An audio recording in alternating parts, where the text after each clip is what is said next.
മക്കളെ നഴ്സിംഗ് പഠനത്തിന് അയക്കുന്ന മാതാപിതാക്കളുടെ മനസ്സിൽ അവരെക്കുറിച്ച് വലിയ വലിയ സ്വപ്നങ്ങൾ കാണും. കുട്ടികൾ വിദേശത്ത് പോയിട്ട് കുടുംബം രക്ഷപ്പെടണം, സാമ്പത്തിക പ്രതിസന്ധികൾ മാറണം. കോഴിക്കോട് മെഡിക്കൽ കോളേജിലെ നഴ്സിംഗ് വിദ്യാർത്ഥിനി ലക്ഷ്മിയുടെ മാതാപിതാക്കളും ഇങ്ങനെ പ്രതീക്ഷയോടെയാണ് അവളെ BSc നഴ്സിംഗിന് ചേർത്തത്.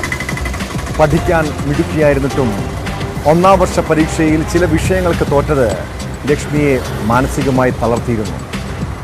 മറ്റെന്തെങ്കിലും പ്രശ്നങ്ങൾ ആ പെൺകുട്ടിക്കുണ്ടായിരുന്നു. ലക്ഷ്മിയുടെ ആത്മഹത്യ പല ചോദ്യങ്ങളും ഉയർത്തുന്നുണ്ട്.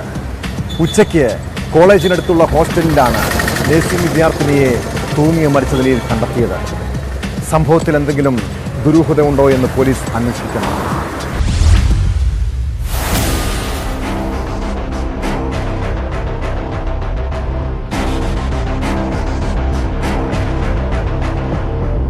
ഉച്ചയ്ക്ക് 12 മണിയോടെയാണ് സംഭവം. നഴ്സിംഗ് കോളേജിൽ ഒന്നാം വർഷ വിദ്യാർത്ഥികൾക്ക് വരവേൽപ്പ് നൽകുന്ന ചടങ്ങ് നടന്നു വരികയായിരുന്നു. ലക്ഷ്മിയെ പരിപാടിയിൽ കാണാതെ വന്നതോടെ സഹപാഠികൾ താമസ സ്ഥലത്തെത്തി പരിശോധന നടത്തി.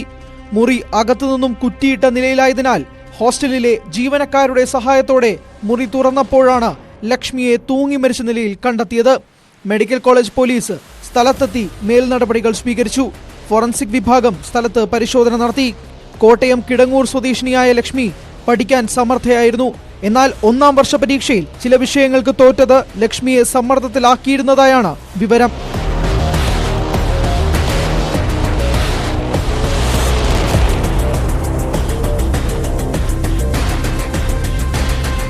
ലക്ഷ്മിക്ക് മറ്റു പ്രശ്നങ്ങളുള്ളതായി ശ്രദ്ധയിൽപ്പെട്ടിട്ടില്ലെന്ന് സഹപാഠികൾ പറഞ്ഞു.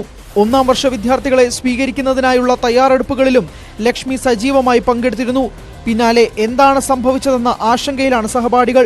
വീടിനടുത്തുള്ള കോട്ടയം മെഡിക്കൽ കോളേജിൽ പ്രവേശനം ലഭിച്ചെങ്കിലും ലക്ഷ്മി പഠനത്തിനായി കോഴിക്കോട് മെഡിക്കൽ കോളേജ് തിരഞ്ഞെടുക്കുകയായിരുന്നു. ആത്മഹത്യ എന്നാണ് പോലീസിന്റെ പ്രാഥമിക നിഗമനം. ലക്ഷ്മിയുടെ മൊബൈൽ ഫോൺ അടക്കം പോലീസ് പരിശോധിച്ചു വരികയാണ്.